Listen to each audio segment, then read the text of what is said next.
We have a very interesting subject this morning, and one that is not often discussed because the reliable information that people like to have is simply not available.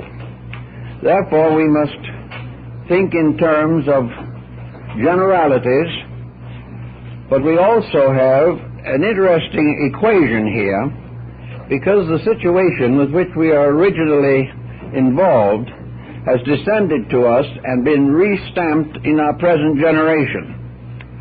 In other words, most of the material dealing with the mysticism of Dante has come back into focus in the last 20 years. But to go back to the beginning of the subject, which is quite a fascinating one, we have to go back to the Crusades. And the Crusades, as you all know, were tragedies and disasters. The desperate effort to rescue the Holy Sepulchre from the hands of the infidel failed miserably. And wave after wave of European knighthood, the very cream of the aristocracy, the cultured, the educated people of their time, were involved in this hopeless expedition into the desert, and most of them left their bones there. In the meantime, at home, there was a strange change taking place, due largely to the tragedy of the Crusades. Practically every important leader of European culture was somewhere in the Holy Land. Kings, princes, dukes, scholars, professors, priests, clergies, popes, all of these different levels were involved directly in the great effort to rescue the Holy Sepulchre.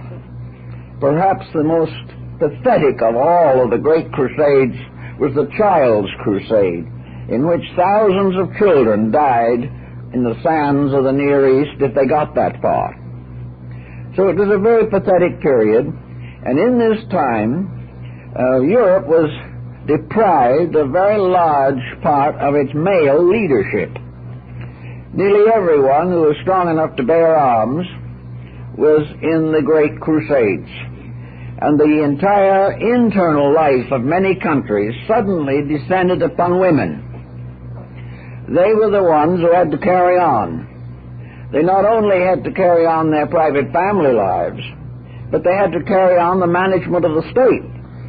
They had to carry on the churches, the cathedrals, the palaces. They had to go on with all of the complications, the conspiracies of the time.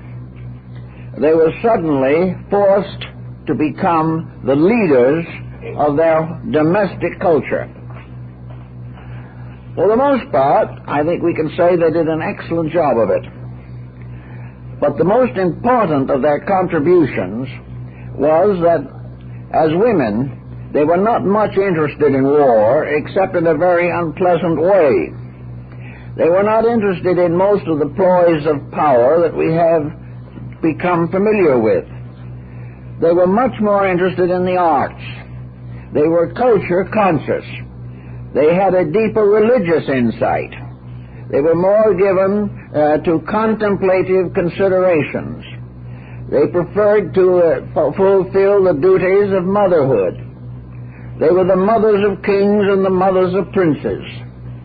But most of all, as women, they were not basically militant, and their feelings were much emphasized by the fact that many of them, maybe most of them, lost the men in their family in the Crusades. So suddenly Europe was dominated by a powerful feminist culture. This culture, as Lord Clark points out, began to show itself in arts, in music, in drama, and largely in religion. The new emphasis, therefore, was not upon power, but upon the gentler emotions, not so much upon conspiracies and invasions and battlements, but upon making a warmer environment for home. These women, whether it was in palace or cottage, were home builders. Gradually, the battlements of the castles were planted with flowers. Tapestries were added to the walls. Beautiful paintings appeared. And the cultures and graces were exemplified. Courtesies became more obvious. And the entire emotional life of the people received a very powerful impulse toward refinement. In this time we have a great record of the arts of the period. We know that it was in this time that most of the great Christian art of Europe began to appear. It was at this time also that the cult of the Virgin Mary began to take a very definite form. In earlier times it was passed over rather lightly. It was venerated but not emphasized. And all of a sudden, the cult of the Virgin came to be emphasized, to be considered as identical in motive, in ideal, and in conviction with the new spirit of gentility that was arising in the land. Also, we find quite a change in the artistry of religious painting. The Madonnas began to look very motherly. They looked kindly. They were gentle and beautiful people. Whereas previously in the Gothic forms, they were often very crude and firm and rather adamantine in their appearance. So the cult of the Virgin came into strong emphasis. Now this was not completely new. It had happened before, although many people deny that there is any trace of it. The truth of the matter is that the worship of feminine deities goes back to the very beginning of time. The supreme deity, as far as public veneration was concerned in Egypt, was Isis, the mother of mysteries. In Greece we have a whole group of feminine divinities, perhaps the most important of which was Athena, who was not only the goddess of women, but the goddess of war, the goddess of literature, of learning, and of arts and crafts. In Chaldea, Astarte, and in many other areas, the worship of the feminine principle was already well established. In Europe, however, it had not become dominant until women themselves began to cultivate the characteristics and qualities of feminine nature. Women became far more refined. They had more time on their hands with the local conditions held in suspension by the Crusades abroad. Embroidery, artistry, the education of their children came closer and closer to their lives. Their children were not educated as they had been by professional warriors. They were educated by their mothers, their aunts, their grandmothers, and by governesses. The whole change in cultural life in Europe began with the Crusades and the consequence of this particular circumstance. Now, of course, all the men did not perish en route, and some of the older and the younger never got to the Crusades. But this principle of gentility, this new refinement, reached into practically every phase of life. And about this time there arose in Europe, particularly in Italy and Provence, province of France, the troubadours. Now the troubadours we consider now to have been simply professional musicians. We know that they did go from castle to castle and from court to court, playing their melodies and reciting their heroic hymns and odes. Of course, among the troubadours were the ones who carried forward the great mythology of the Grail cycle, the great mysteries of King Arthur and his court, Charlemagne and his paladins, and all of the European legendary. But the troubadours came from a word trouvier, meaning a priest. They were not simply secular musicians. They were actually banded together in a kind of mystic fraternity, which was very tightly tied into the new situation that was developing in the social life of Europe. These troubadours became, therefore, the singers of romantic songs. the singers of love songs, the singers of the gallantries of the knights and the courtiers in the treatment of women. They were also much concerned with the famous rescue of women from tyrants and ogres, and the troubadours created and spearheaded the age of chivalry, in which knighthood was dedicated largely to the protection of the weak, to the liberation of those who were unjustly persecuted. And the knight-errantry was almost a sacred art. And in these days, a young man, when he was knighted by his overlord or on the field of battle, retired into a church or cathedral, and there did vigil and prayed night after night that he might dedicate his arms and his life to the service of good, of truth, and of the helping of the afflicted. So that knighthood gradually also changed its focal point. Instead of going out to fight on the fields of battle, the knight became a champion of persecuted causes. He became a defender of the faith, the defender of the faithful, the protector of the widow and the fatherless. He was a dedicated person whose sword and his heart were dedicated to the service of those in need. Now, the knighthood and chivalry organizations also mingled with the troubadours. And the troubadours, together with these other organizations, created a very interesting situation, based undoubtedly, originally, upon disillusionment. The trouviers, the troubadours, were dedicated to what were called the courts of love. And these institutions are represented in ancient emblemism largely by a walled enclosure in the center of which grew a flowering rose. Now, this rose later became involved with the Rosicrucians. It became the rose of the House of Tudor. It became the rose of Martin Luther. The rose became the symbol of love, as it was simply an acrostic. By arranging the letters differently, R-O-S-E became E-R-O-S, the word meaning love. So this particular situation, the courts of love, had a very interesting background. And I think the way to approach it is the way Dante approached it in his strange, mystical, psychic piece of poetry or example of work, The New Life.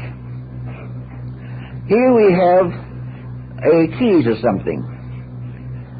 The women who were meditating upon the state of Europe as it was handed to them when their men left realized that the whole social structure was wrong.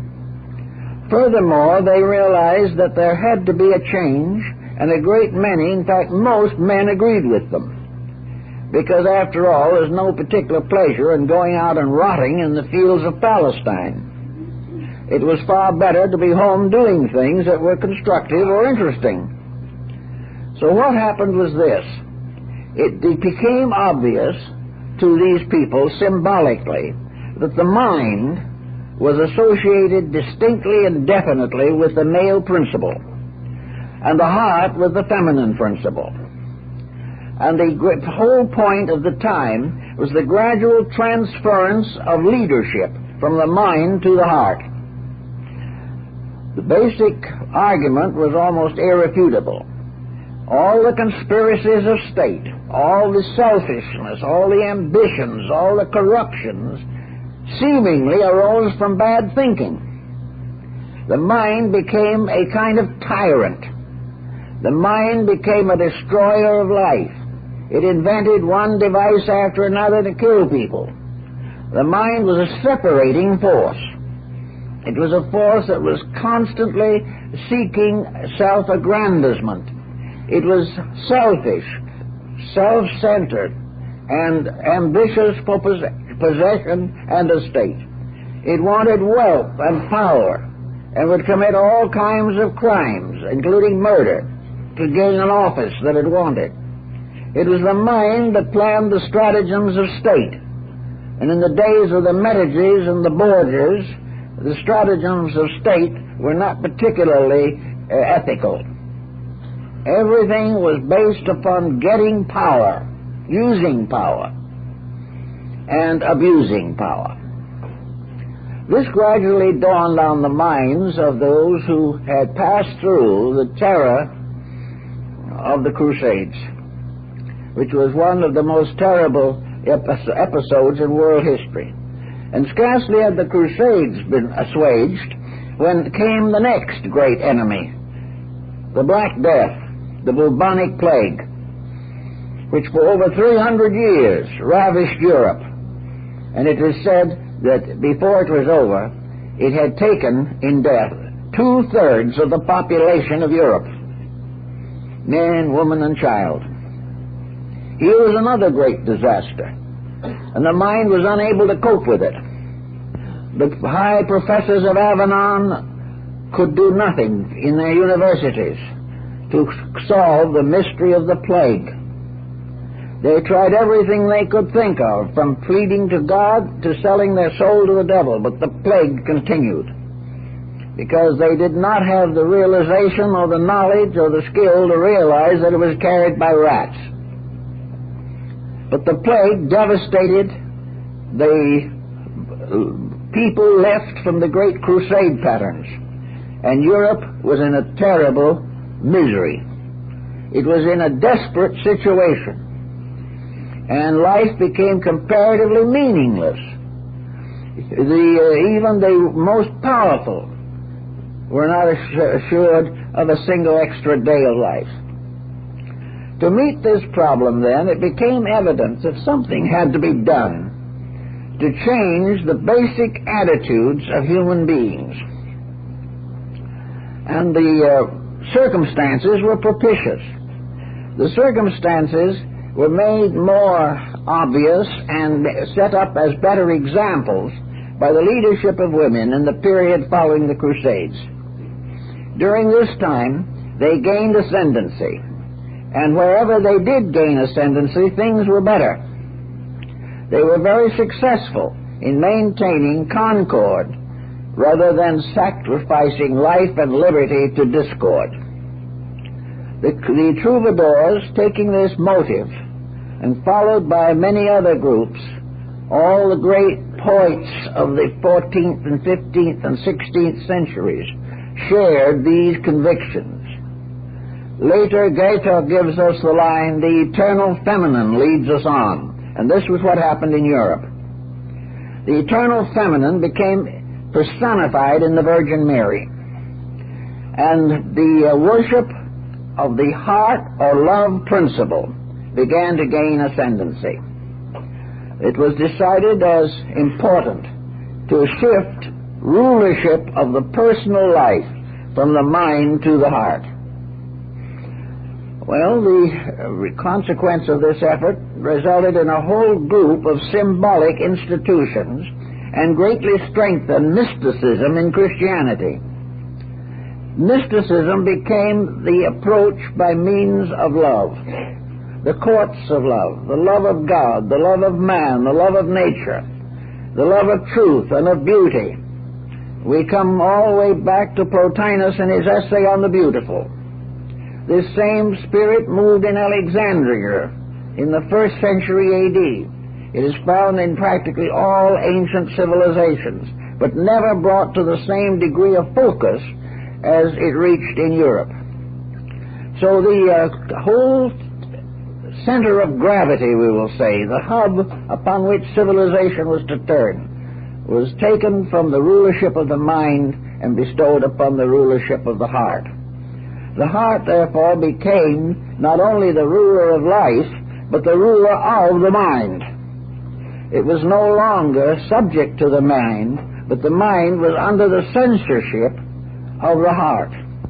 And of course there was ample religious foundation for this point of view, because it fitted perfectly with the Sermon on the Mount, with the teachings of Christ, and with most of the mysticisms of the early church in their formative days. The whole idea of softness, of forgiveness, of charity, of unselfishness. All this was summarized in the cult of the Virgin, and also became the leading, we won't say fad, but the possessing fantasy of the time. It took over as a tremendous moral force. Now, in the development of this concept, there were certainly secret societies set up in Europe. Among these secret societies, probably the most important was the troubadours. And these included not only Dante and their membership, but also many other great poet mystics of their time. There's even reason to believe that the remnants of the troubadours survived in England and on the continent as late as the 17th or early 18th century. The Pleiad, the great constellation of poets under Ronsard, was part of the troubadours. They were the poets of great verse. They were the writers of the sonnets. And of course, the amatory note of such sonnets as those of Shakespeare are all symbolical, relating to the mysterious damozel of Dante Gabriel Rossetti. The damozel was the heart, the soul, the secret love. It was that part of man's nature to which all the rest sacrificed itself. And the idea of the Virgin Mary gradually came to be bestowed upon the feminine sect completely. All women became personifications of the Virgin Mary and were so treated as symbolical respect for the Mother of Christ. Now this we find clearly set forth in Dante's work, in which he also gives another interesting and very significant modification of the concept. Dante's Beatrice was, of course, undoubtedly the symbol of his own heart and the soul which is within us and which is more or less the immediate vehicle of the heart. The soul is seated in the heart. The heart manifests through the soul, and the body is actually a kind of vehicle through which religion, ethics, culture, idealism, and integrity can express themselves. So to Dante and to the troubadours there came another interesting twist in the belief, namely that the secret love must be something that no one knew anything about. The individual had to have a mysterious demoiselle whom he never discussed with anyone and whom he never met. It was not a case of the refinement of personal relationships alone. It was the idea that the troubadour worshipped the feminine principle as the unknown woman. The woman whom he never met, Dante is said never to have seen Beatrice except on one or two occasions at a distance. He never spoke to her. He knew nothing about her personally. He was not aware of her death until he learned of it. But through his entire life, she was the blessed, mysterious woman within himself, to whom he gave a complete allegiance, whose service he was dedicated to, who he would never perform a deed which would cast a reflection upon her. But he never met her. And this was part of the whole philosophy of the courts of love. They were not simply a refinement of physical relationships. They were a transcendency over them. And it has been suspected, and probably rightly, that St. Francis de Assisi was a troubadour. They were the worshippers of the invisible woman, the mistress of life. And they created around her a code of fraternity and friendship to compete with and overwhelm the code of the mind with its forever destroying, its ever corrupting, its ever compromising. Now, there's no question in the world that this particular point of view did have an effect upon human relationships. It ennobled them considerably over previous conditions. And it brought a new respect, a new honor, and a new regard for the chastity of marriage and for all of the domestic relationships of life. But all of these were extensions and symbols based upon an immaculate relationship with life. The point now, I think, comes down into our present day with a certain amount of real significance. The great Crusades were a tragedy in history. They resulted in the rise of this strange and very beautiful belief. The collapse of the Egyptian Empire led to the rise of Egyptian mysticism. The falling of Greece brought with it the revival of Greek mysticism. The collapse of Rome made way for the rise of Christian mysticism. In the Far East it is the same. While in India we have the male divinities, we also have forever the feminine divinities, who become the symbols of human improvement. And of course, most of all in Buddhism, we have Kannon, the Bodhisattva of compassion. The principal belief of these people is compassion. And the embodiment of compassion began as a male divinity, Avalokitesvara. But in a very short time, compassion was feminized. And throughout all of Asia, the Kannon, or feminine aspect, is the one that has received the love, devotion, attention, consideration, and worship of hundreds of millions of people. Therefore, the feminine principle truly leads us on. We are just passing through a great period of international world maladjustment. We are coming to a kind of situation which is not so different from the Crusades. We are not trying to rescue something from somewhere, but we are trying to save everything from the various adverse forces that operate upon it. We are working to protect our way of life. We are working to protect our governments, our nations, our industries. We are working to protect employment. We are working to find answers to the pressing problems of the day. And we have sat back and waited. And we have heard and listened to all kinds of remedies. There is scarcely a time you can turn on your television in which somebody does not make learned remarks about something. But after we have heard them all, we still find no answers. Everything is in terms and technologies. Everything is to try to bolster a way that has failed, and a way that we do not wish to admit has failed. We do not wish to admit the 2 world wars, a Great Depression, and incredible inflation in the present century means something more than a passing incident or a group of incidents. In other words, we're getting very close to the point that they were in at the time of the Crusades, when it became evident to the mystics and the troubadours and the mystics in the church that the time had come to shift leadership from the mind to the heart.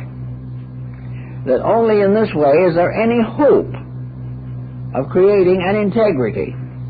The mind simply is incapable of placing the kindliness that is necessary, the sympathy, the understanding that we need.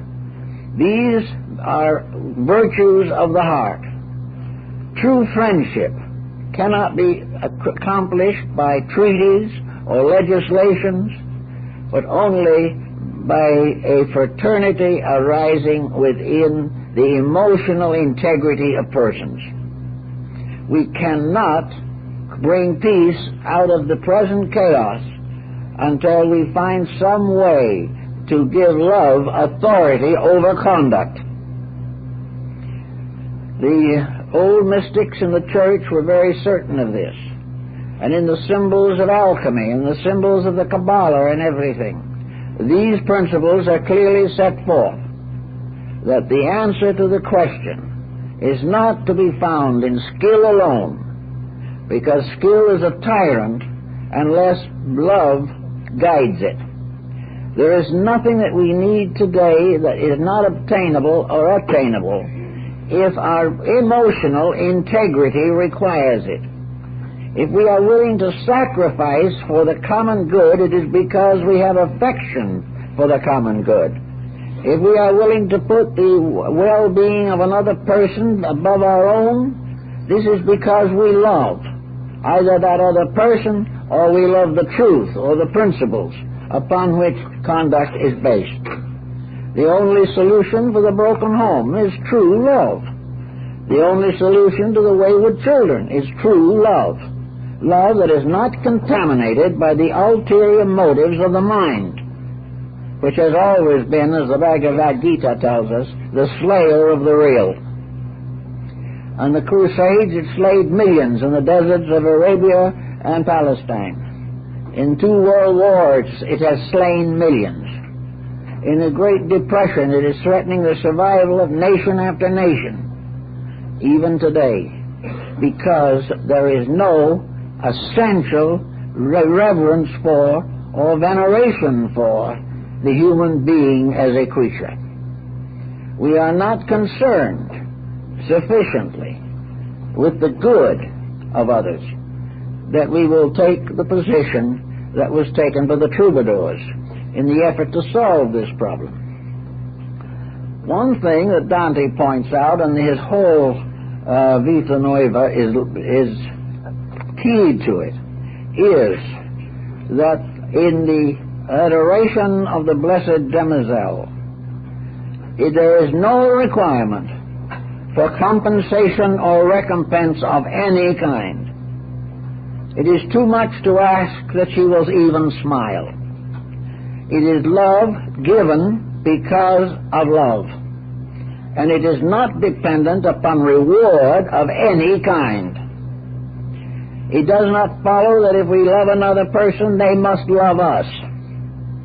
St. Francis makes this point very clear, that there is no demand. Love demands nothing and gives all.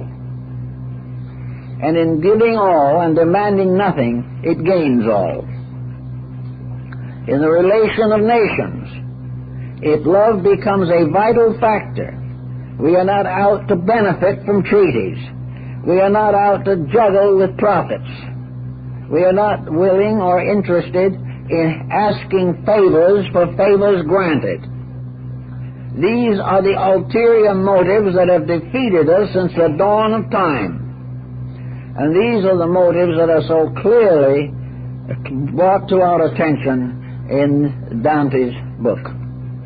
Here we have the true way in which love operates. It operates without any hope or desire for reward. This was the reason why, in most instances, the woman in Dante's visions is not a human being. And if it is happening to be a human being, and if any troubadour found a lady of his affection, still the principle was not a person. The person might be honored, and the principle might be transferred to a person under some conditions, but not the person was not the reality of it.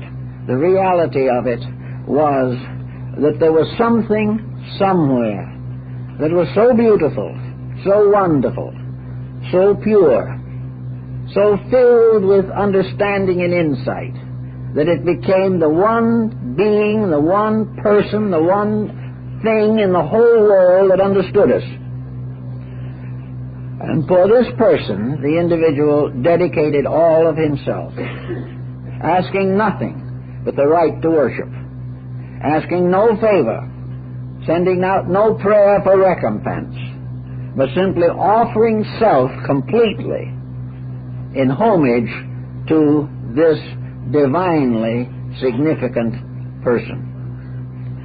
And in most instances, the person, if it was a real person, lived and died and never knew of this strange, mysterious love of the troubadour, because he never revealed it and never did anything to compromise her or himself. It was simply that in his life, this person to whom he felt a mysterious attachment had become the object of the perfection of his own nature. As we read carefully through the lines of this, we begin to realize that this person is also the human soul. The human soul is that part of us which we have never seen, for which we can give no name, but upon which we have bestowed an innumerable number of names. The soul is that part of the individual which is the savior of the life. And in most of the mystical systems of antiquity, the soul, or the anima, becomes the blessed demoiselle. It also, in a larger sense, is the anima, or activating soul of Christianity. It is this soul power, which is the invisible beauty, the eternal feminine, the power that is built up and has always been represented in feminine form. This soul, then, becomes the heroine of the story. And life is nothing but a dedication to the perfection of the soul. It means that the individual must give up every action, every thought, every attitude which conflicts with the integrity of his own soul. His own soul demands and accepts nothing except good. The soul is without any ulterior motive. The soul is without any pretense, and the soul offers no reward actually to the person except the realization that it is the proper thing. The service of the soul, as Dante points out, therefore, is not an exceptional thing. It is not an heroic thing. It is not something for which we should be forever compensated. It is not something that justifies our belief that we are on our way to a heavenly state. It is simply the fact that obedience to the soul, the elevation of the labors of the soul above the mind and above the body, is natural. It is the normal course, and anything else is abnormal or subnormal. The individual who is right is normal. It is a mistake to say that normal means to share in the common delinquencies. We may say that persons with various degrees of sharing with their own mistakes belong to an average. The average person does one thing or does another thing. But average and normal are not synonyms. The average may be comparatively low, but the normal is higher than the average person has ever been able to reach. So the normal becomes the perfect acceptance of the pure love of the soul and the bestowal of all love upon the soul and its labors, and all outside persons and objects that are desirable, that are worthy of our affection and worthy of our service and worthy of our sacrifice, are in some way aspects of our own soul power. The soul, therefore, is the mistress of life. It is the power by means of which we do all things well, whereas for the most part, up to the present, we have been doing them rather badly. In this point, then, Dante is very clear in his understanding. When you read his book, you also discover another phase of this question, and that is the forlorn aspect. Dante is forever forlorn. He is forever defeated. He is forever weeping. He is forever sorrowing because he has not been able to be worthy of his beloved. Some of this goes all the way back to the Song of Solomon in the Bible. The point, of course, in Dante's story is this sense of his own imperfection, no matter what he does is not good enough. No matter how he serves, he is not worthy of this ineffable beauty and ineffable goodness that he recognizes as his mistress. He is delinquent in many things. He is unable, for example, to attain a peace within himself that is sufficient to carry him through his longings and his hopes and his seekings after the invisible. He is therefore always so more or less frustrated. He is forever the prodigal son. He is forever the one who has to find his way back in some manner to the heavenly regions from which he came. He lives therefore in a state of constant emotional sorrow. Of course, Dante was a poet, and he was a poet with an extremely complicated nature. We know, for instance, that in the Divine Comedy, he is not only a great poet, but a cynic. He is a cynic and a skeptic. In the Divine Comedy, he caricatures his personal enemies, and he places in the lowest regions of perdition those persons whom he personally dislikes. He also was able to caricature many of the leaders of his time, which did not endear him to them, but fortunately he was able to escape from the normal retribution by becoming an exile. Also, he was a strangely emotional man. He had a strange intensity of sentiment. He was an unbridled sentimentalist, and also was subject to visions, mysterious inner experiences, dreams, and archetypal visions and strange phenomena of sleep and waking. On one occasion in his life, he was walking along the roadside and saw a beautiful rose growing. This was while he was in exile. He went over and looked at the rose and burst into tears and fell at the base of the rose bush. He was completely overcome by the beauty of the flower. Something tremendously sentimental within himself had developed over the years and was very definitely involved in his book on the new life. But what he was trying to tell us, I think in the book primarily, is that there is a new life. That there is an old way of going along, being selfish, being self-centered, getting all you can and giving as little as possible, and then drifting into the unknown eternity that lies ahead. This was the old way of life, and for many people it is still the way of life, and will be for a long time to come. But these people have no dedication, and to Dante, dedication, even if it was tearful, was far more important than indifference to values. The individual who suffered for his convictions was really a happier person than an individual who rejoiced in his delinquencies. The living of a principle makes all things right. In this principle there may be tears, there may be hours of sorrow, there may be losses. Life will not run along perfectly smooth for a person who feels deeply, or who takes a very sincere and dedicated interest in life. The more serious we become, the more we can be hurt. The more dedicated we become, the more we can suffer from the insults and thoughtlessness and cruelty of other people. We are very, very sensitive. But the sensitivity which permits us to suffer is also the sensitivity that brings with it the internal enlightenment. Unless the person is sensitive, the overtones do not come through.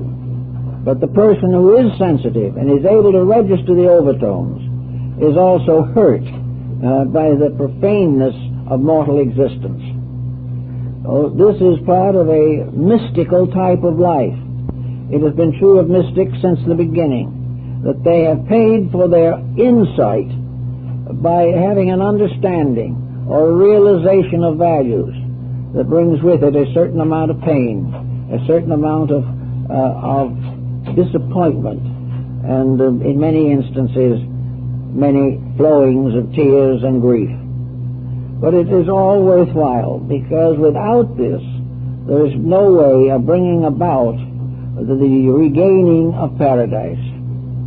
In the Divine Comedy, Beatrice, who is the symbol of the soul, the eternal feminine, and an embodiment of the Virgin Mary, Beatrice becomes his guide in Paradiso. As he has wandered through the underworld with Virgil, he comes finally to the better world, and here he is led by Beatrice through the various regions that lead ultimately to the supreme heavenly abode. Therefore, as the soul, of course, Beatrice becomes the leader of the redeemed, becomes this power which leads the individual in the afterlife because he has attained the power of it in the present life. If he lives in this world according to the power of his own soul, he can face the future without fear, for the soul he has fashioned here will serve him hereafter. The soul, then, is the primary factor in the situation, and of course is also the primary objective of the alchemists, was the creation and integration of the power of the soul as the universal medicine for the corruptions of the flesh. The Greeks had their own understanding of soul. Modern psychologists have theirs also. But I think the real answer lies in the fact that the soul is something that is not fashioned primarily at a particular moment in life. I rather like to feel with certain of the classical thinkers that the soul is that part of us which really carries the record from one embodiment to another and so on. All embodiments in the flesh are actually necessary to the gradual unfoldment of the soul power. Therefore, in the presence of any emergency in this world, the soul carries the record of the most that we have ever learned in the great cycle of embodiments. All the learning of our past lives, all the wisdom we have gained, all the mellowing and fulfilling we have known, and all through our growth in nature, is finally epitomized and summarized in the present state of the human soul. Therefore, the soul is wiser than the mind, the soul is far older than the body, and the soul alone provides us with this mysterious power of conscience, by means of which we remember dimly what is wrong, although we may not have any detail. The soul convicts us when we betray it, or betray any other part of our natures, or any condition of life, or go contrary to the common good. Now, out of all of this, we come to another problem, and that is the city. There is a mysterious city, the great castle of the troubadours. There is the mysterious city, the utopias of classical and later learning. There is this mysterious better world that is supposed to lie beyond our mortal ken. Actually, the city of the troubadour, the castle of the Virgin of the world, is this world that we live in now, which we must gradually transmute until the leadership and rulership of the world is transferred from the political and social problems that we know now to a reformed, regenerated, and redeemed social structure. In other words, soul must come of age not only in the individual but in his civilization. A soulless empire is as sick as a soulless person. And a world which has neglected soul will always be subject to disaster. That which has not corrected its own mistakes will perpetuate them. And wherever the immature become leaders of society, the social structure is endangered.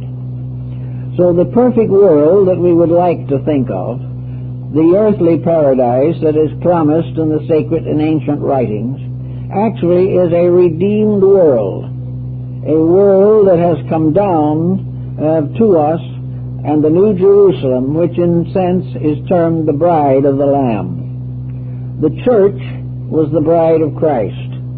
The soul, in a sense, is the actual bride of Christ. The city that has become ruled by the light of truth is therefore adorned as a bride. And in the city that is ruled by soul power, the divine power itself incarnates or becomes embodied, involving concepts of the return or the recoming of a great Messiah or a great Messianic Savior. All these things are part of the victory of soul power over brute power, as that Mahatma Gandhi called it. And there never will be a solution to problem until this power of the inner good is given leadership over life. When man was fashioned, the soul potential as a seed, according to Bambi, was planted in his heart. These are also the Buddha seeds referred to in Buddhism. The soul is a seed originally, but if it is nursed and cared for, it grows into a beautiful plant, and this plant in turn becomes a great tree, and this tree bears many manner of fruit, and the fruit is for the healing of the nations. The soul tree, therefore, with its roots in the heart, becomes the shade under which we can all rest in peace, or the palm in the desert, in the oasis. And the soul is the private, personal oasis. And in the world, the soul is a civilization or culture that is founded upon the integrities of life. Now, we've never had a complete world that was founded upon such integrities. Many different nations have tried. Many peoples have attempted the effort. But in almost every instance, they have drifted away from the original purpose. This country was founded by persons deeply involved in the attainment of a nation with power of soul, a world or way of life which was according to what the God of nature willed it to be. Gradually, however, the selfishness has cut out the power of the true directives upon which a nation must survive. Just as selfishness afflicts us as individuals, self-centeredness has afflicted the world politically, economically, and industrially. Therefore, the great dream of a better way of life has gradually become obscured. And as this becomes obscured, the result is devastating in terms of the survival of a civilization. Now, in the case of a person who has a conscience, a soul within himself, and has, as a human being, the potential power of doing that which is right, a power to discern the difference between right and wrong, and the capacity to choose to be right. When this person fails to make this type of choice and drifts along with one compromise after another, we find little by little that the body, which is the physical institution in which the soul dwells, becomes corrupted. By degrees, the mistakes of the mind and the emotions begin to bear down upon the body. Little by little, they sicken it, corrupt it, disease it, until finally the body dies of the intemperances of that which dominates it, or leads it, or is involved within it. And where the mind or the uncultured emotions become intemperances, the body perishes. The same is true of a society. No nation that departs from the laws of integrity, that allows the soul power to weaken, can ever hope to be a success. Now, what are the soul power virtues in a person or in a collective? The soul power virtues in a person are represented by a kind of self-discipline in which the individual restrains and restricts destructive attitudes, in which he determines to do that which is closest to the common good. And the principal textbook for Western man on how this is to be accomplished is the Holy Bible. Here the individual learns what is expected of a person who claims to be truly religious. And these simple rules and attitudes and convictions become the basis of a morality for millions and hundreds of millions of human beings. It follows, however, that if these are ignored, if the religions that teach them are downgraded, if we are gradually taught to be ignorant, which is a trick if you can do it, and it's being done. We are being taught to be ignorant. We are being inspired to be stupid and believe that that is the answer to all the things we want. While this condition remains, we will never be able to take the leadership away from our appetites and reaffirm these values in terms of aspiration. So the thing as a culture becomes worse and worse. Our own relationships with life weaken. How are we going to help to restore this balance of power so that we can do something right? History tells us that usually the only way we can achieve this end is through disaster. Something must happen by means of which we suddenly dramatically realize that we have been terribly wrong. Something must happen so that our mistakes are too painful to continue. We must reach a point where we can't live with ourselves the way we are. As long as we can be reasonably comfortable and keep our faults, we will. But when our faults hurt so badly we cannot endure them, then we do something about them. It's the same way as a sick person who has aches and pains and neglects them, who is warned that care is necessary, pays no attention to it. When, however, a major ailment sets in, then the individual begins to listen and decides to do what he can to correct the situation if it's not too late. The same is true in society. Also, not only must we do these changes or make these changes in our own living, but we must gradually support these changes in collective society. We must try to move our way of life from a purely mental focus to a heart understanding. In Asia, the Buddhist philosophy is called the heart doctrine. And the heart doctrine in the East has always been recognized as paramount.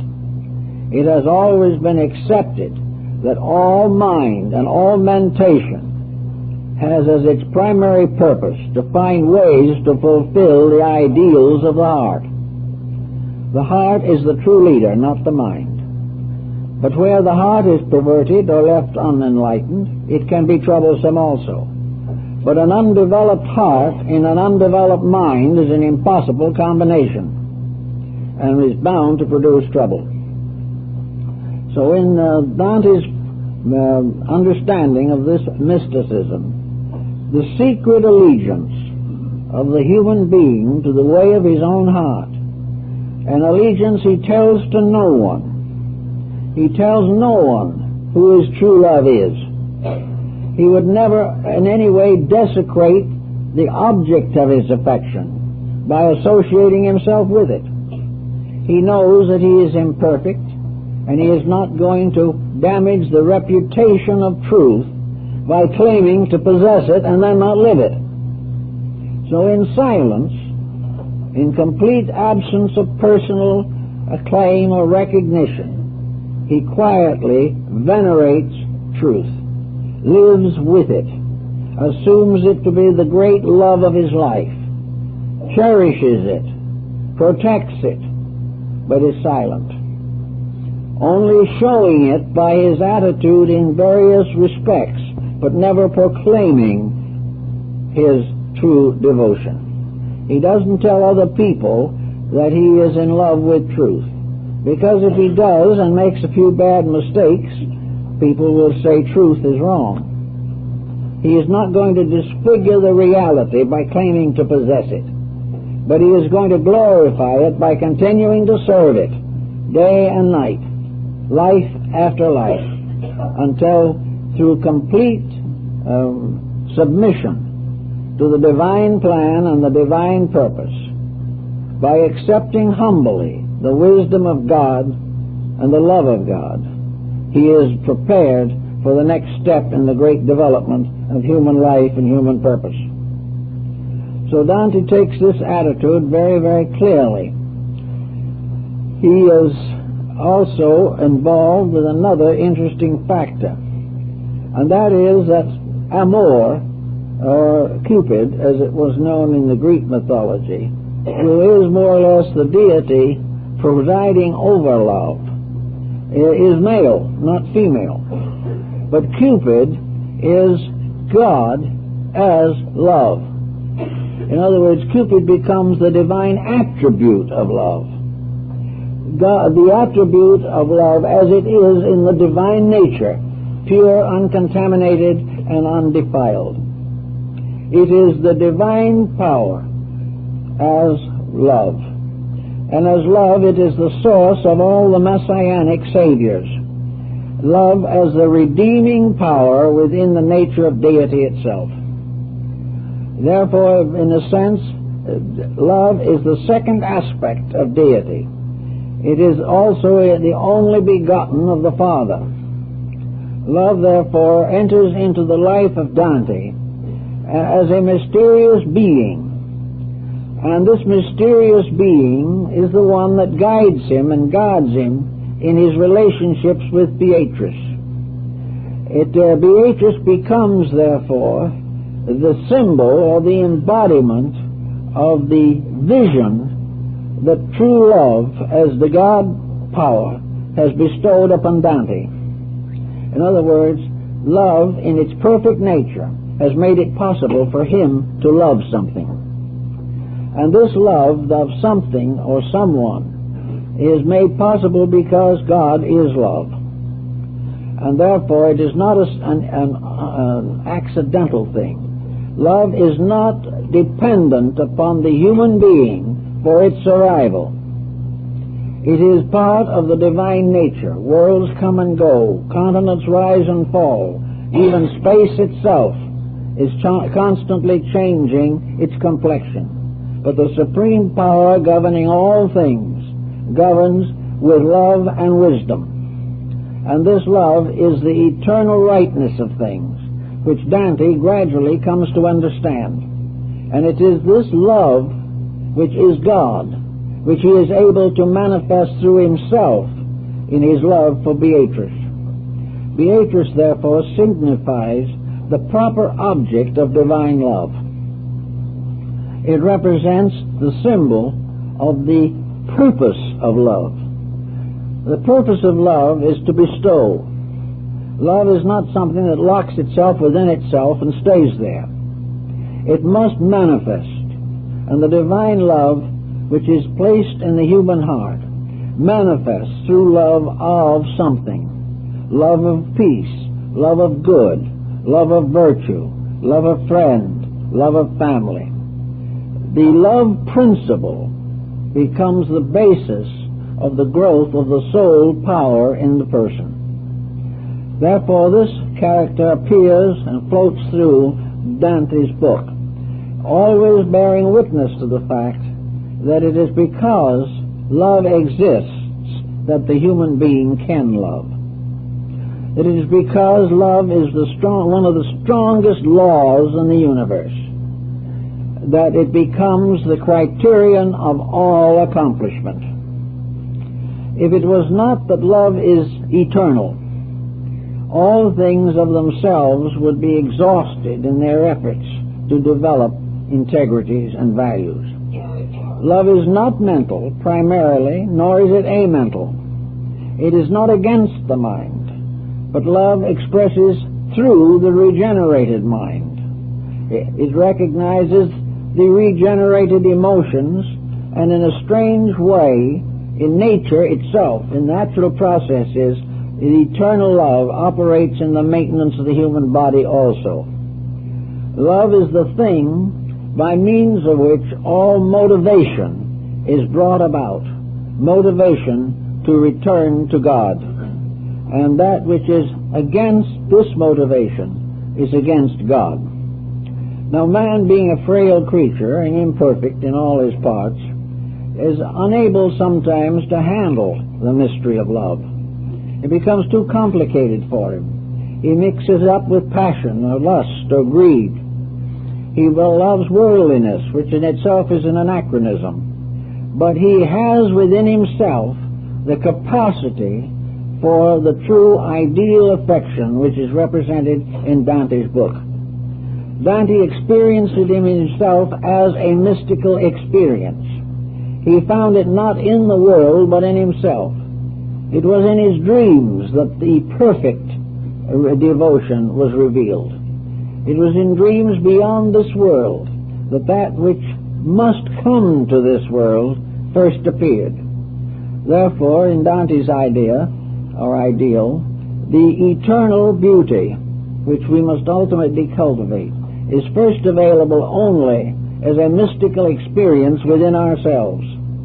The beginning of true love is a mystical experience within the person. It is something which can be experienced only in vision, in some strange emergency, in a great tragedy or disaster in which the person has to retire into himself to gain the strength of survival. Therefore, the true affection is a kind of archetypal thing found first in dreams. But from the dream it is gradually transmitted into a more tangible form. But this mysterious love is forever limited or localized to an inward experience. It is something that happens inside.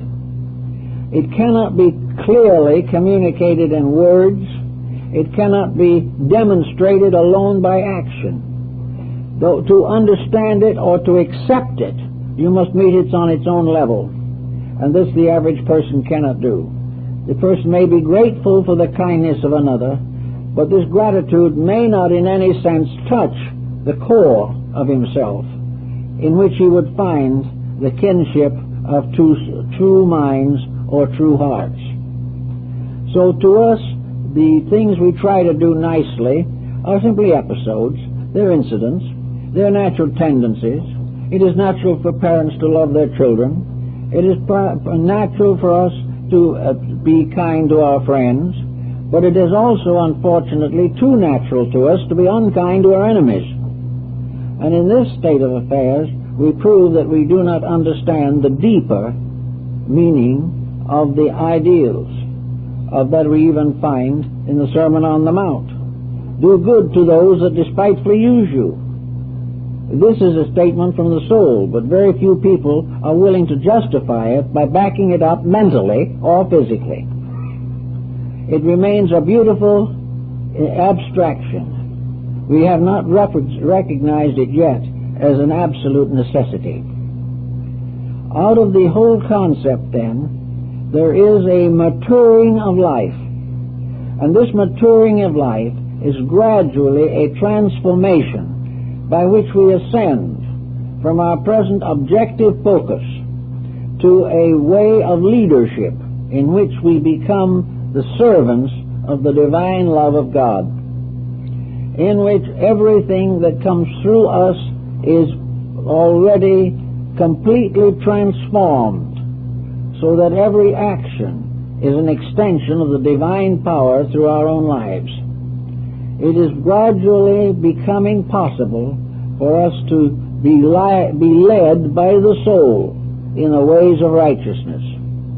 It is possible for us to shift from the selfishness that we now nourish to the divine plan for which we were intended. And the key to this is our power to express devotion, dedication.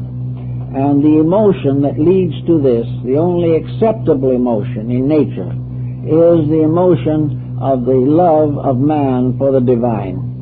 And that this love for the divine, by natural extension, extends into all things that are fashioned by the divine. Therefore, to love God is to love all creation and all creatures, including the enemies. It is part of our possibility, then, to build a world around conscience, around soul extension and soul power, a world that shall sometime find the answers which it is seeking today. We are gravely worried at the moment because of the dangers of a nuclear holocaust or a danger of the pollution of our world. All such infirmities and miseries have their origin in human selfishness. These are not the manifestations of the love of one human being for another or the love of any human being for God. These are manifestations of self-interest. They are the power that has resulted, as we learn in St. Augustine, in transforming the city of God into the city of death. We have transformed heaven into a Babylon. And that which was intended to be a beautiful place where we could grow together in righteousness has been corrupted by our own selfishness. And selfishness is both mental and emotional. Mental is the incentive. Mental is the justification. Mental is the conspiracy of working out how to attain these ends. But emotion is also the appetites by means of which we justify the conspiracies of the mind. We say to ourselves, I want this. This is emotional.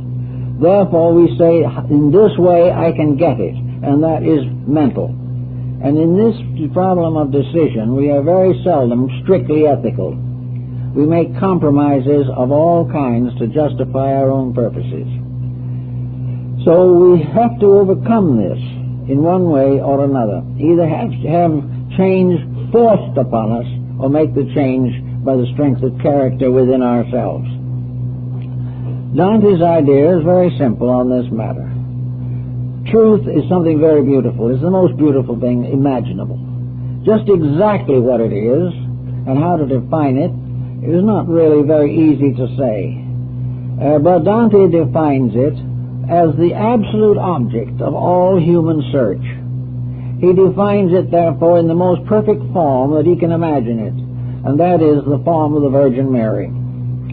The Virgin of the world, the perfect virtue, the perfect good, the eternal mother, that which is forever provident, that which is forever meditating upon the well-being of its offspring everywhere, the protectress, the enlightener, the leader of the whole program of redemption, in which it is the love of the great mother that would make the world safe for all her children. So Dante takes this symbol under the name of Beatrice, which was not, incidentally, the actual name of the young lady who was supposed to be involved. But Beatrice was good because it goes with beatitude and all the terms that have to do with grace. But in this case, he has created an image like a very wonderful mandala, a sacred symbol to represent the eternal mother of life, as manifested through this beautiful person in whom all the virtues of life he feels are personified. Therefore he adores this. He worships it. He grieves over it. He grieves at having it being deprived of it. But finally, when Beatrice in his vision, the perfect symbol in his vision, dies, he is not as disconsolate as might be seemed, because she is the soul. And if the soul dies, he feels that when the time comes, he will go forth and join her.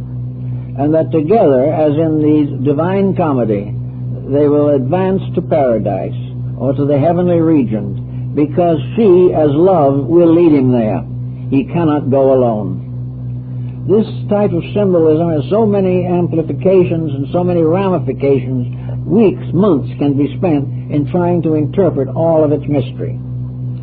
But it tells us, as for another thing, for example, that Dante realizes that within his own masculine body is a feminine soul, that he is in a strange way an androgyne already, that the woman in him is there, and that represents the best part of himself, and that therefore, in obeying the feminine or anima of his own nature, he is fulfilling the divine plan, because it is this which will lead him. All that is worthwhile will come from his own soul, from that which is the inner part of his own life. And if he is led by the inner part, he will go in glory. If he is led by the outer part, he will suffer through ages of vicissitudes. So all of these elements have their own little sense and line, and occasionally, and quite regularly in fact, in the Vita Nuova, he writes a little sonnet or a little love poem to this mysterious lady. He also writes some music to her. He is forever honoring her, wishing her all joy and peace. But he never sends her the poems. No, that wouldn't be proper. He simply keeps them. He has expressed his devotion, but he never sends the letter to Beatrice. Rather, he has discovered that in the poem or in the sonnet, which he has written with his mind, he is actually paying tribute to his own soul. That the mind has written its poem, the hand has traced the letters, but the soul alone knows what it means. And that this secret meaning is life, his daily actions. He does not fully understand. He never would possibly write and pass on the information. But the action which he makes, the dedicated effort that he is constantly engaged in, of venerating, worshiping, and respecting his own soul, the soul itself will know. It doesn't have to be told. It does not have to receive the message, because the message is written out of its own content, out of the soul's own appreciation of things. So Dante has a little private world of his own, which he lived in, and in which he died.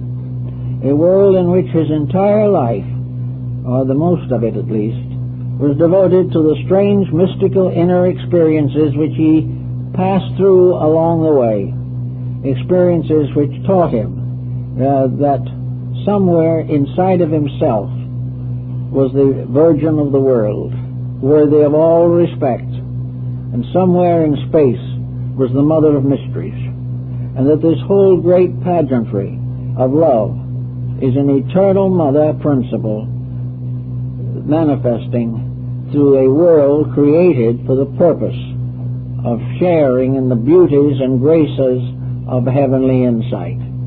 That the whole world is a great family, and that the fatherhood of God and the motherhood of God are one thing. The wisdom and love rule all things, and if man will obey these principles and rescue the feelings, the emotions of them from within himself, he will be so busy worshiping the beautiful and recognizing the good that he will have little time for complaint or for any of the negative attitudes and doubts and fears. Dante had his doubts and his fears, but he took them to the eternal feminine, and she brought him peace. We take our problems to the soul within us. If it understands and we permit, it will bring us peace. And it also gradually will bring the world peace and make possible a world for those who come after us that is far better than anything we have ever known. I think it's a very interesting point of view as expressed in the story of the new life, the life of love in a world of uncertainties. Well, friends, I guess that's all for this morning.